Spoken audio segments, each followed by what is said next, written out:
एक गांव था जिसमें सभी किसान रहते थे और वह सभी किसान बहुत ही गरीब थे, जिसके कारण वो लोग अपने खेतों में बहुत मेहनत करते थे।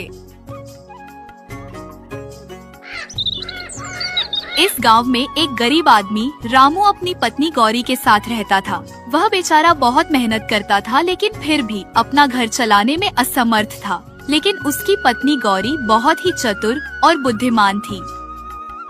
गौरी बहुत मेहनत कर ली, पर कुछ समझ नहीं आ रहा कि इस बार फसल अच्छी होगी भी या नहीं।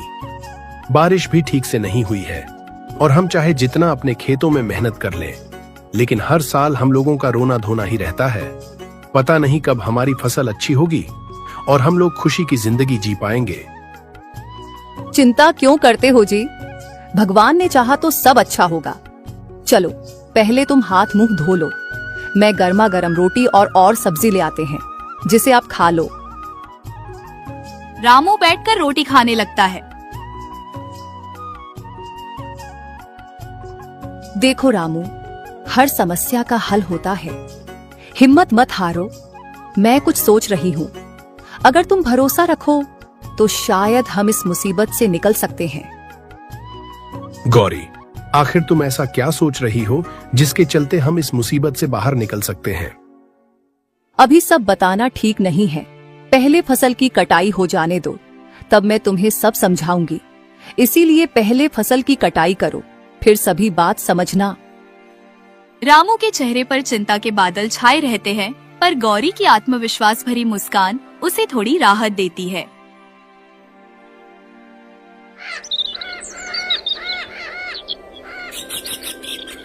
कुछ दिन बाद गांव के चौपाल पर कुछ किसान मौजूद हैं। रामू भी वहां मौजूद है। सब किसान अपनी अपनी समस्याओं पर चर्चा कर रहे हैं। इस बार तो सच में बुरा हाल है। बारिश नहीं हुई तो फसल का आधा हिस्सा तो यूं ही खराब हो गया। फिर हम लोग क्या करेंगे? और बार बार फसल उगाने के लिए हम लोगों के पास पैसे कहां से आएंगे? मुझे तो कुछ समझ नहीं आ रहा है। हाँ भाई, ऊपर से साहूकार भी ब्याज बढ़ा रहा है। अब तो खेत बेचने की नौबत आ जाएगी और फिर खेत बेचना हमारी एक मजबूरी होगी। यही तो बात है, समझ नहीं आ रहा कि क्या किया जाए। कुछ ऐसा हो जाए जिसके चलते हम लोगों की फसल अच्छी हो जाए तो हम लोग अपना अपना घर अच्छे से चला पाएंगे। सभी किसान आपस में बातें कर रहे थे, तभी वहाँ गौरी आ जाती है और उन सबसे कहती है, तुम लोग यूं ही चिंता कर रहे हो, अगर दिमाग से काम लो तो हर समस्या का हल मिल सकता है।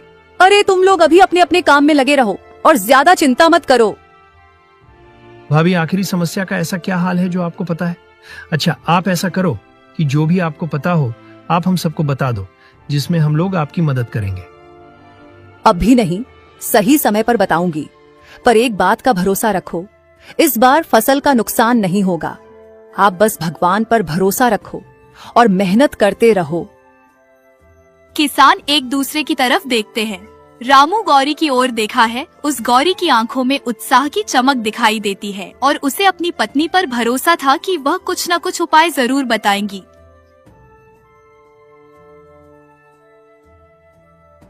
रात का समय दोनों अपने घर में खड़े थे, तभी रामू गौरी से कहता है, गौरी, तुमने आज चौपाल पर जो कहा उससे सबको थोड़ी उम्मीद तो मिली है, पर सच में तुम्हारे पास कोई उपाय है या बस सबको तसल्ली दे रही थी?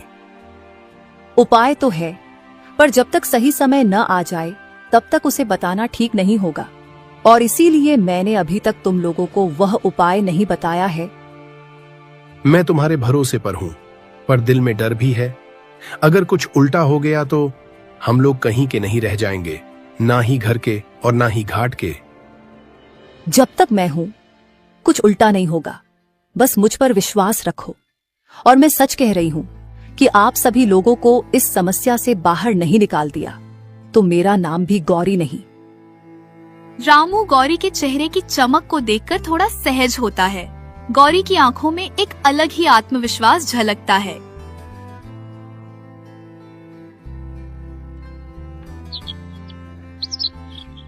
अगले दिन सुबह होते ही गौरी अपने सामने कुछ अनाज के बीज रखकर बैठी थी। तभी रामू गौरी से पूछता है, ये क्या कर रही हो गौरी, और यह अनाज के बीज सामने क्यों रखकर बैठी हो?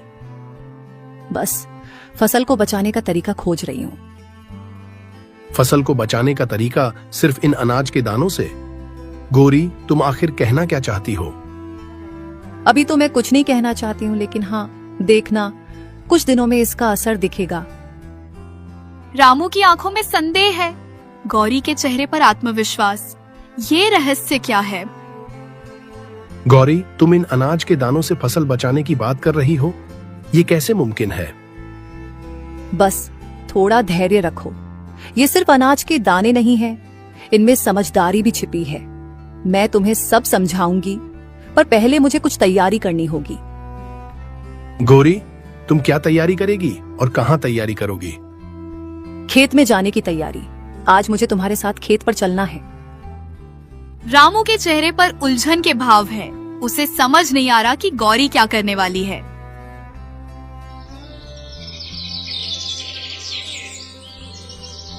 शाम का समय, गौरी और रामू खेत में खड़े हैं। देख रही हो गौरी, ये हाल है हमारे खेत का। यहाँ से कुछ भी उगने की उम्मीद नहीं है। तुमने कभी गौर किया है कि जमीन के नीचे पानी हो सकता है? हर जगह जमीन के नीचे पानी होता है। क्या मतलब? बारिश तो हुई ही नहीं तो पानी कैसे होगा? और अगर इसके नीचे पानी ही होता तो हमारी फसल बहुत अच्छी तैयार होती। पानी हो या ना हो, पर इस मिट्टी के नीचे कुछ छिपा है।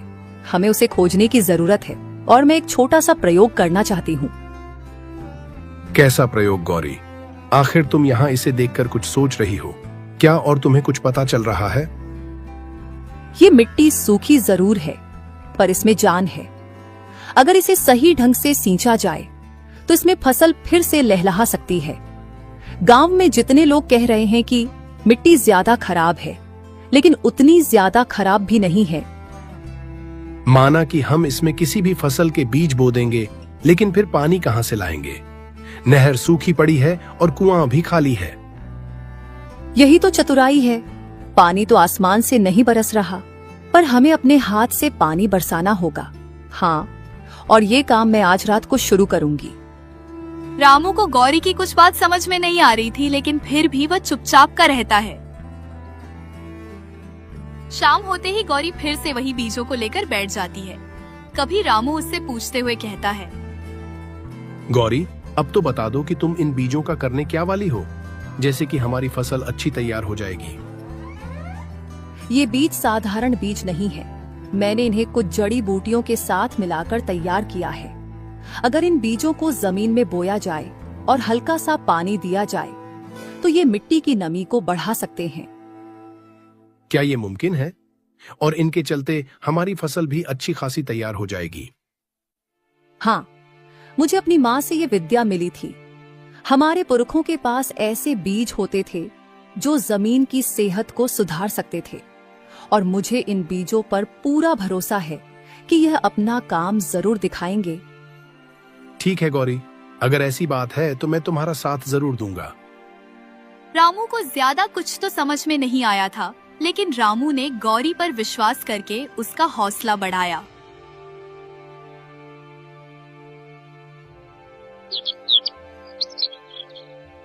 अगले दिन सुबह होते ही दोनों खेत पर खड़े हैं और रामू ने खेत में बीज बो दिए हैं। अभी रामू गौरी से कहता है, ये बीज अलग तो नहीं दिख रहे।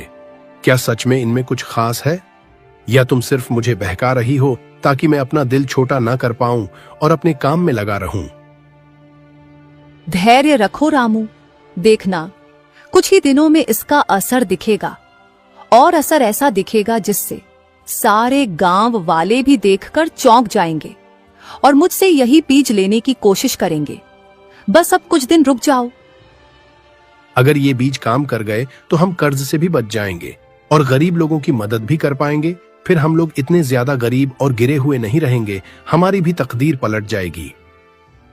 और अगर काम न किया तो भी हम हिम्मत नहीं हारेंगे, बल्कि दोबारा कुछ न कुछ उपाय करके दूसरे बीज बोलेंगे। रामू गौरी की तरफ देखता है। गौरी के चेहरे पर आत्मविश्वास की चमक है। रामू के मन में भी थोड़ी सी उम्मीद जाग उठती है।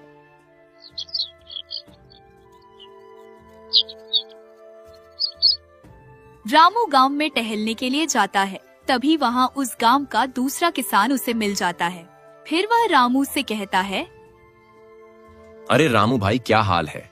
और मैंने सुना है कि तुम्हारी बीवी ने जड़ी बूटियां से कुछ ऐसे अनाज के बीज बनाए हैं जो कि खेत में बो देने के बाद अच्छी खासी फसल देंगे और जल्दी तैयार भी हो जाएंगे।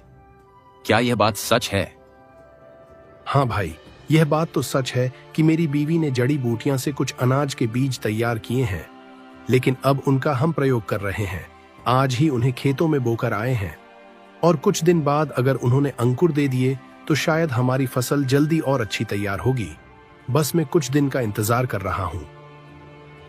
ओह भाई, अच्छा है जो तुम ही सबसे पहले उनका प्रयोग कर रहे हो, क्योंकि तुम्हारे जैसा किसान गांव में नहीं है और इस गांव का हर व्यक्ति तुम पर विश्वास करता है।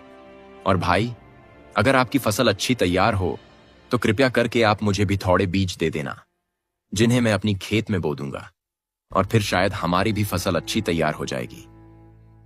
अरे भाई, मैं जरूर बीज दूंगा, और तुम्हें ही नहीं, इस पूरे गांव के हर किसान को, क्योंकि मेरी तरह हर कोई मुसीबत में और गरीबी में जी रहा है और मैं नहीं चाहता हूं कि कोई किसान गरीबी में जिए। इसीलिए मैं हर किसान को बीज दूंगा।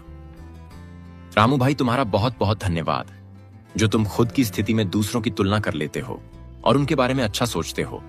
सलाम है तुम्हारी ऐसी सोच को।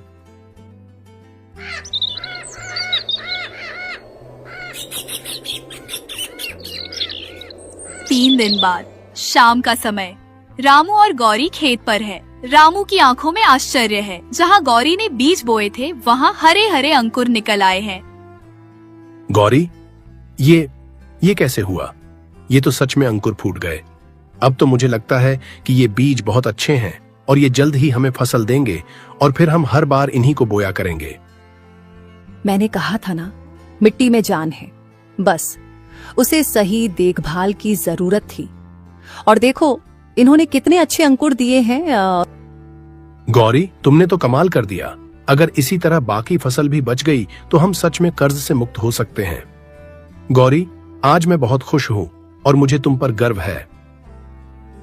अब हमें सही समय पर सही कदम उठाने होंगे। ये तो बस शुरुआत है, आखिरी देखना कि कैसा होगा।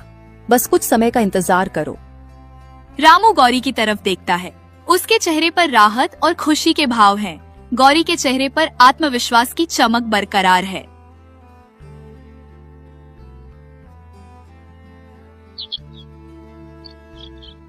सुबह का समय, गौरी घर में बैठी है। पास ही रामू बैठा हुआ है। दोनों के चेहरों पर आशा और चिंता का मिला जुला है। गौरी के सामने वही बीज रखे हुए थे।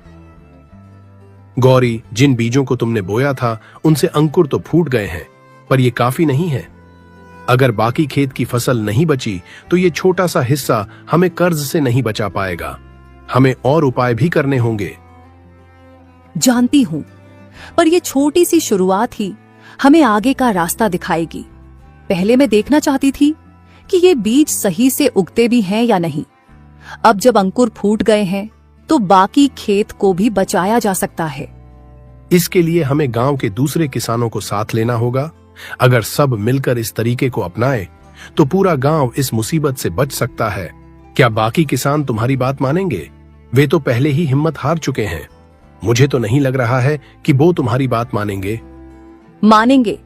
जब उन्हें इस खेत के अंकुरों के बारे में पता चलेगा तो उनके भीतर भी आशा जागेगी।